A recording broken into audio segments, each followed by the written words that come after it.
How much is that? £2.50. How much? £2.50. What, from Paddington? It's usually about £1.50. Not after midnight, it isn't. Well, what's that got to do with it? After midnight, we can charge what we deem necessary. You didn't say that when I got in. You never asked. I didn't deem it necessary. But at the time, I thought you were honest. Oh, that statement has the implication that you consider me to be dishonest. In a nutshell, yes. I see. Now, sir, you were saying? £2.50. That's better. That's a fair. Oi, mush. It's a long-standing custom for the passenger to show his appreciation of that extra personal service extended by the driver of the vehicle to offer a modest gratuity. I do usually, but not after midnight. Right?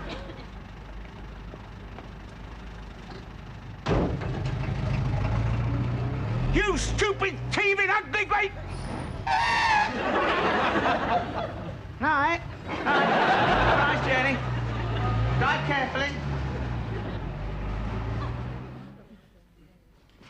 Oh, dear. £2 bloody 50 just for the taxi. The train was an hour late, there was no buffet car, it was raining all day in Birmingham, and the man I'd gone to see had forgotten I was coming. But apart from that, did you have a good day? Go to sleep. Darling, isn't it customary for a husband to give his wife a kiss when he comes in? Not after midnight. Pardon? Oh, I'm sorry, love, don't take it as me. I'm just in a bad mood, that's all. Oh, that's a pity. Well? Nothing. Hurry up, get into bed. Now, look, June, I'm very tired. I know, darling, that's why I said hurry up into bed. Oh, that's all right, then. Huh. How's Aunt Lucy? Oh, she went to bed early. She didn't feel so good. Well, nothing trivial, I hope. Oh, Terry. Come on, hop in, relax, and unwind, and then we'll have a quiet little talk. Oh, I'm sorry, love. I just can't. I'm too tired to talk tonight. Oh, well, in that case, it can wait till the morning. All right. Good night, darling. Good night, love. Sleep well. Yep.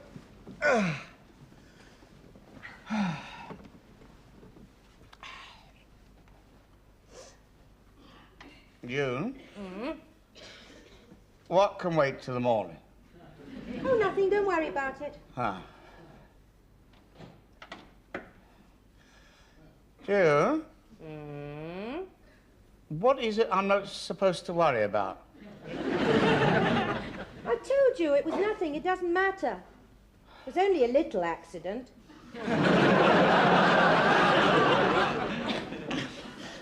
What was only a little accident? Oh, darling, don't worry. No one was hurt. Are we talking about a car? You're getting warm? My car, the one I left at home today. Yes, dear, that's the one. You borrowed it Yes. and drove it. Yes, you said I could. Where did this little accident happen? In the drive. Don't tell me you forgot to open the garage doors. Good heavens, darling, what do you take me for? A lady driver. Come on, let's have the whole story. How much damage? Well, you remember the back of the car? Do you mean we don't have one anymore? Terry, it's not as bad as that. It's only the bumper got bent and the rear light got a bit broken. That's all. Yes, apart from the dents. Dents? In the side and on the wheel. That's £50 at least. No, dear, you're wrong. Chap at the garage said about 80. Well, just how did it happen? Well, it wasn't my fault. Now, that's one good thing. I was just parked at the end of the drive, and the next thing I knew, the dust cart went into me. You mean you weren't moving? No, I was just sitting there waiting for Lucy. Oh, then you're right. It's not your fault. Oh, that's all right, then. That should be no trouble. We'll get the local council to pay for it. No, I'm afraid they won't. What do you mean? Well, I've already been on to them, and the driver of the dust cart says that I backed into them. Well, how could you back into them if you weren't moving? Well, exactly. I mean, it's not right. Still, they were quite nice about it. They said they wouldn't pursue the matter, as there wasn't any damage to the dust cart. What a damn cheat! What about the damage to my car? Who's going to pay for that? Oh, insurance, I suppose. Gee, I'm not going to lose my no-claim bonus when it was their fault. We'll sue them. Oh, darling, it might be better to sleep on it. But how can I sleep now? No, we'll go and consult a solicitor first thing in the morning. We'll go and see what's it, thingamy, how's your father and what's it? Tibbenham, Peabody and Tibbenham. Who do we deal with? Mr. Smith. Right. That's it then. They're not going to get away with it. That's the trouble these days. Nobody stands up for their rights. Nobody fights authority and officialdom. It's time the little man had his say. Bring back the spirit of St. George. Tomorrow morning we'll mount up and with our sword in hand we'll ride off and fight the dragon on our trusty steed. There's no need for that, dear. The car still works. So, you see, I think we've got a very strong case. Well, now, prima facie, yes. And if what you say is correct, res ipsa loquitur. On the other hand, the defendant, id est the counsel, would instruct their counsel to settle a defence and counterclaim. Yeah. However, if your wife comes up to proof and her evidence is not seriously challenged ipso facto, you should succeed. A fortiori, if she's supported by an independent witness. I will just say this. I really cannot see how... I can't see how they could plead volens non fit injuria. It's as simple as that. Yeah. I suppose we couldn't have a word with Mr. Tibbenham. I'm afraid not. Or Mr. Tibbenham. He's no longer with us. Peabody? In conference. What about Mr. Tibbenham? He's on holiday. I think we ought to get an interpreter. May I say something? Of course, Mrs. Fletcher. I don't think my husband or I have quite understood what you're saying. Oh, I'm sorry. I thought I'd made it quite clear. Mr. Tibbenham is on holiday. We know all about Freeman, Hardy and Willis. It's the bit before that. Ah, you mean my considered opinion? Yes. Yeah. Could we have that again without the vol-au-vents and the Ipswich factors? Let me get to the point. You see, what I want is justice. An eye for an eye, a tooth for a tooth, tit for tat. A quid pro quo. 80 quid pro quo. It's a relatively small amount for which to be engaging in litigation. Oh, blimey, he's off again. I'd forget the whole thing. Yes, I'm inclined to agree. No, June, no, June. When I start something, I finish it. There is a principle at stake here. A principle that is dear to the hearts of every freedom-loving Englishman. In a democracy like ours, it is the right of every individual to be heard, to fight for what he knows is right, no matter what the size of the opponent. For every giant, there is a giant killer. Think of David and Goliath, Samson and the Philistines, Jack and the Beanstalk. Throughout our history, good has triumphed over evil. Law was made by the people for the people. Let justice be done. Dear me, we are impassioned, aren't we? Quite an eloquent summing up, Mr. Fletcher. Thank you. It seems to me your husband has no need of counsel. He could conduct the case himself. Thank heavens you can't do that. Oh, but you can. That's quite in order. Hang on, what was that you just said? Nothing, dear. Shouldn't we be going? You mean to say I could go into court and be a barrister? Hardly, Mr. Fletcher. That takes years of study. But it's quite permissible for the layman to conduct his own case. Really? June? No, Terry. Yes, June, I could. I know I could. You don't know the first thing about it. I'll soon learn. I'll take a crash course. One crash is enough, dear. Oh, I can see it all now. The court is crowded. There's a breathless hush as I stand up to sum up. The accuser's already been wounded by the rapier thrust of my skillful cross-examination, and I move in for the kill. And after clever, cunning speech that will go down in the annals of legal history, I demand the only verdict possible. Guilty but insane?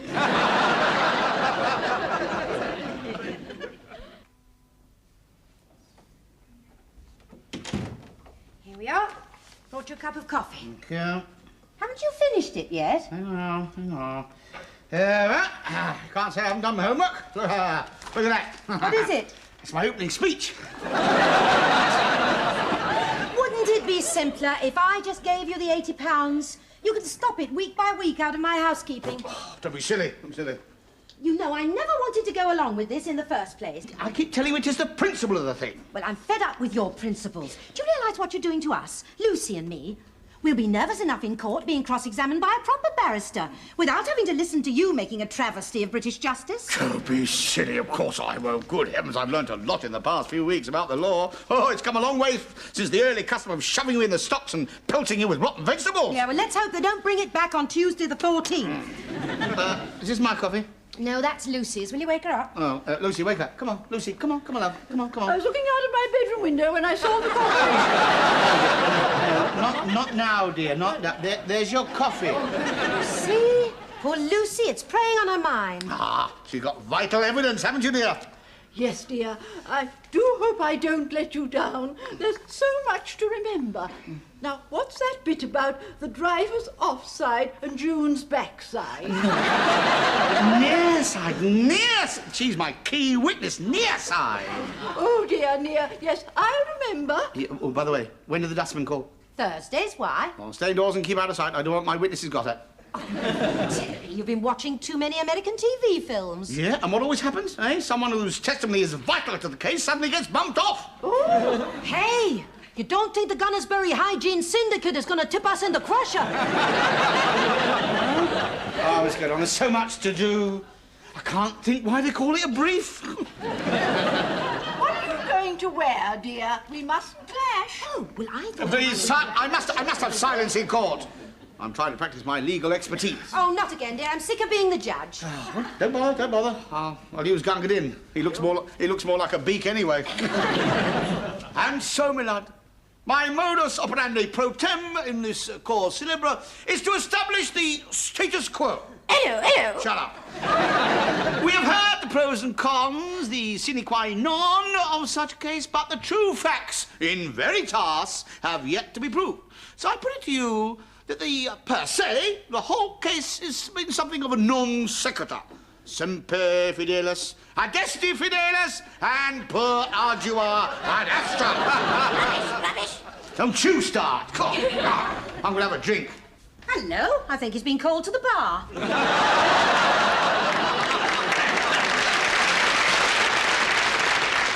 Good morning. Good morning.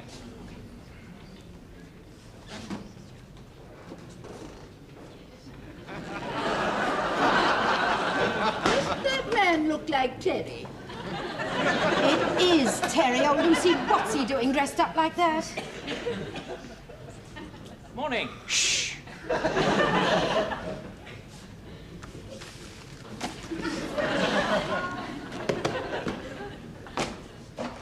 The court will rise.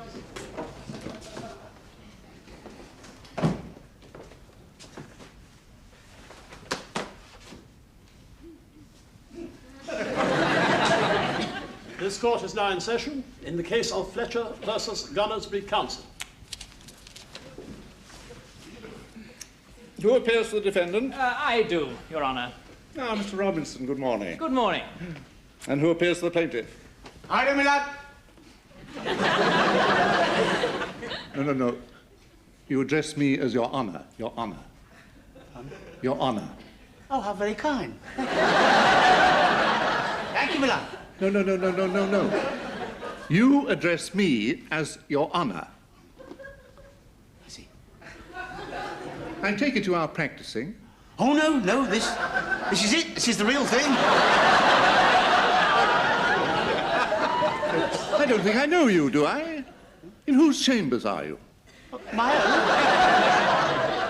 own, you know, the Laurels, First Cross Avenue, Ealing.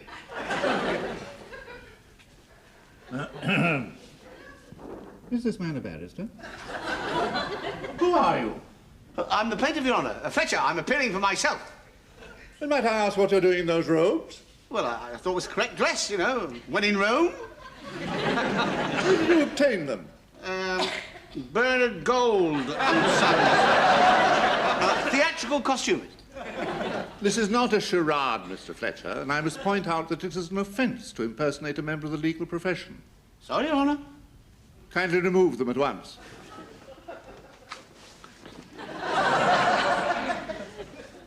And kindly remove that wig. Ooh.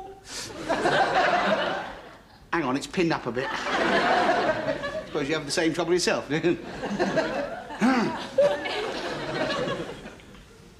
Thank you. And now, when you're quite ready, I should like you to open your case. Sir, just a few papers.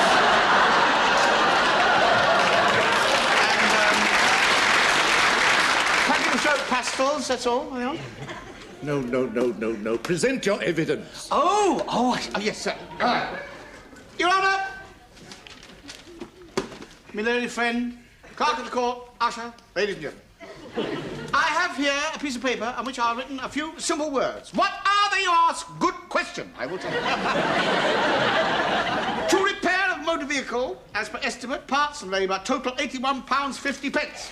And what it should have read, Your Honour, is to wilful damage, negligence and extortion of an innocent victim. I object, Oh, Your Honour. shut up. Mr. Fletcher, please. Counsel is quite in order to object. You must not make accusations of such a defamatory nature. Fussy, are they? Let me draw your attention to some very pertinent precedents. And one case that springs to mind is that of the Lady Amelia Fitzwarren versus the Crown. You may recall, Your Honour. No, I don't think so. When was this? 1668. A little before my time. Oh, pity. What about 1783? No, Surely you remember. please, Mr. Fletcher, please. I must advise you not to pursue this line of reasoning. But, I mean, what about all this research? I mean, all this work? With due respect, Your Honour, may I suggest that my not-so-learned friend gives it to the dustman? Silence in court! That is for me to say, Mr. Fletcher. You wait, mate. Please confine yourself to the facts. Yes, I shall. Now, Your Honour, I should like to call my first witness, Mrs. June Fletcher. Call Mrs. Fletcher. Good luck, dear.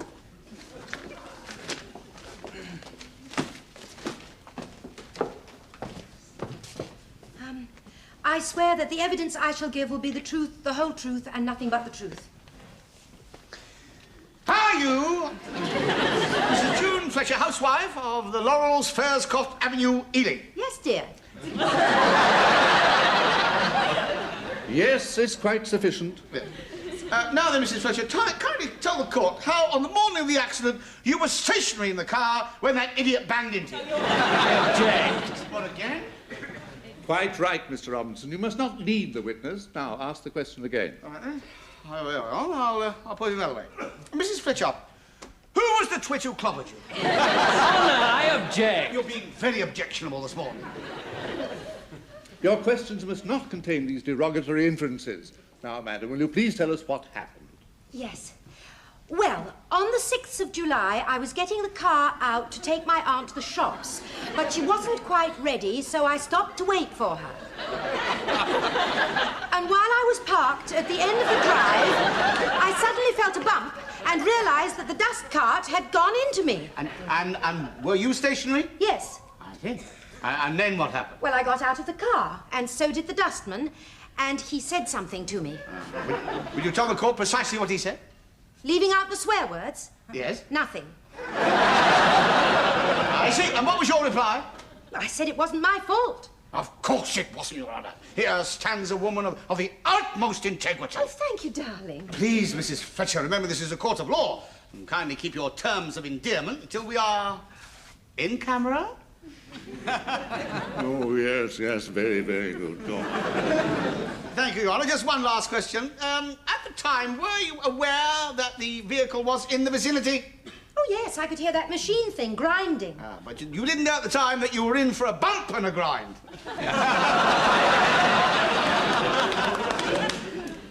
Are you finished? Yes, Your Honour? Oh, that's a relief. Your witness, Mr. Robinson. Thank you, Your Honour. You know, Mrs. Fletcher, I have great admiration for the housewife, the unsung heroine of everyday life. Quietly and efficiently, she goes about her appointed tasks, shopping, cooking, cleaning, devoting her life to her family.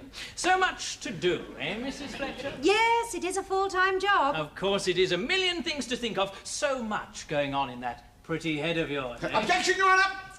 On what grounds, Mr. Fletcher? Too smarmy by half. He's obviously up to Go sit down.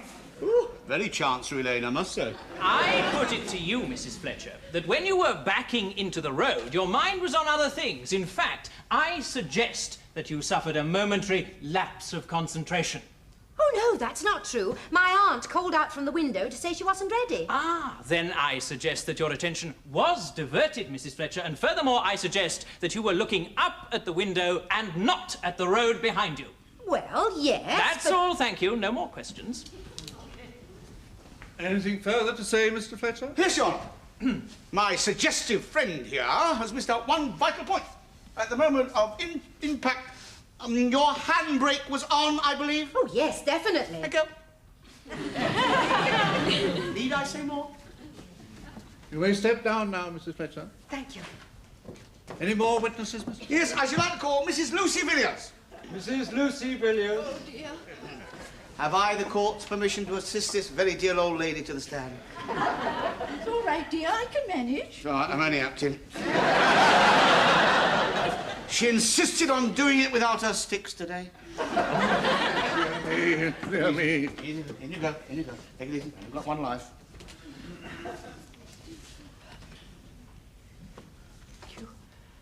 I swear that the evidence I shall give will be the truth, the whole truth, and nothing but the truth. Your witness.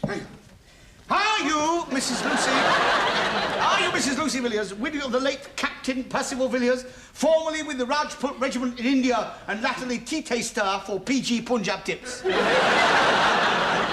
dear Percy. Very sad, Your Honour. He died during his coffee break.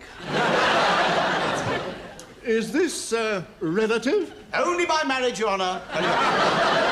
She's the wife's mother's sister. Oh, never mind. Proceed. Now, Mrs. Villiers, will you tell the court in your own words what happened on the morning of July the 6th? Good gracious, that's a long time ago. I don't think I can remember. That was the morning of the accident. Was it? Yeah. Oh, yes, yes, of course. I remember quite distinctly. I was looking out of my bedroom window when I saw the corporation dust cart. And I saw the corporation dust cart. Yeah, go on, go on. I was looking out of my dust cart. Out of the window. Oh, yes. When I saw the corporation bedroom. That's not right. Might I have another run at it, Your Honour? By all means. I think you better start again. I swear the evidence I No, Mrs. Villiers. That won't be necessary. You're still under oath. Oh, thank you. You're so kind. It's my pleasure. Isn't he nice, Ted? Yes, take it easy, don't get flustered. We're all on your side. Well, he isn't, but the more enlightened of us are. What about the judge? We don't know about him yet. Now, off you go, then. Oh, it's all over then. No. Let's stay where you are. Now, tell us your whole story. Well, I was looking out of my bedroom window, and I know that's right, because I'd just given Gunga Din a biscuit. And I wanted to tell June that I wouldn't Just a be moment, please, Mrs. Villiers. Is this Gunga Din going to be called as a witness? Hardly, Your Honour. He's my bird. And he couldn't give evidence, Your Honour, because he's a minor.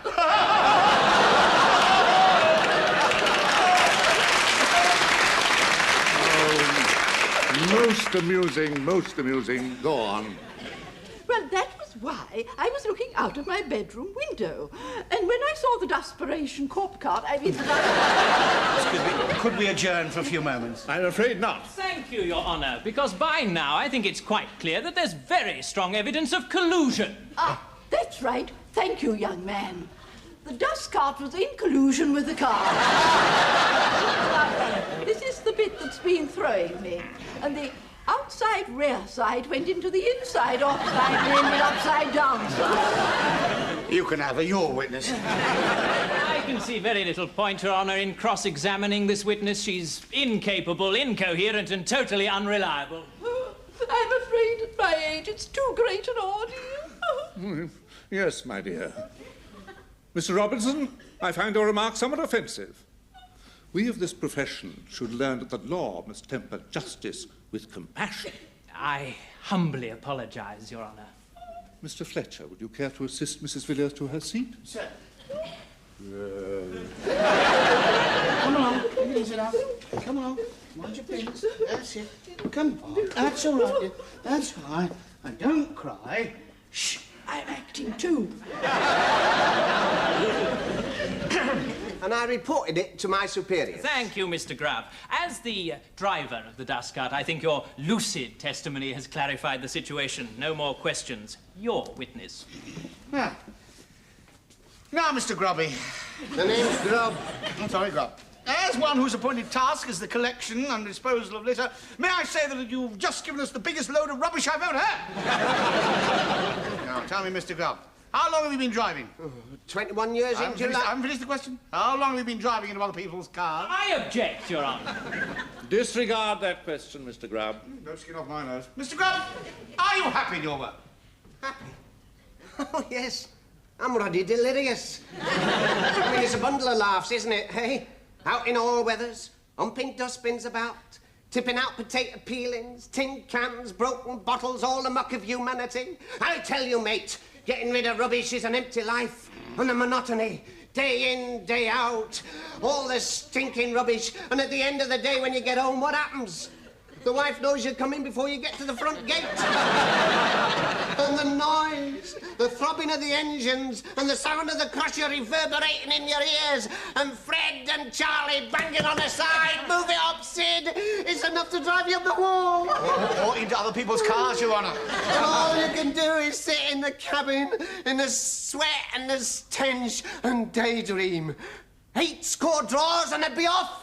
The azure blue waters of the Mediterranean, the sun-kissed beaches, the gay umbrellas and the clink of ice in your martini. Then bang goes your dreams, crash goes your hopes, and you're down to earth with a bump. Yes, precisely. That was how it was. Bang, crash, bump, wasn't it, Mr. Grubb? Eh? You didn't see the car. Of course I did. It was parked behind me. Parked! Stationary, not moving. Ah, you reverse without thinking. Well, I suppose I might have done. Mind you, I'm not saying... But you have said. You have said. No more questions.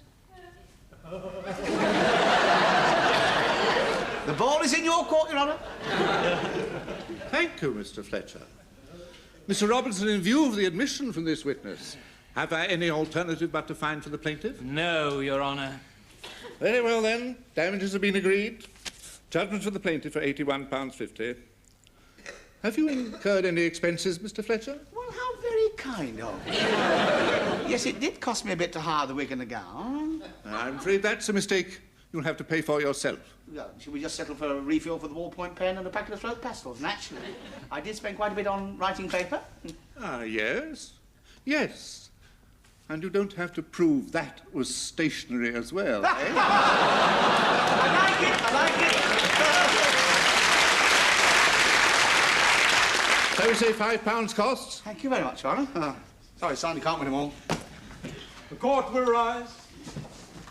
Oh, are you off then? No time for a...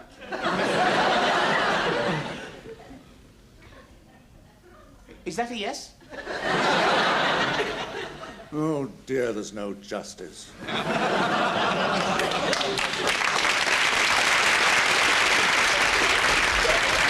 Let's go and celebrate my victory. Yes, well done, darling. Thank you.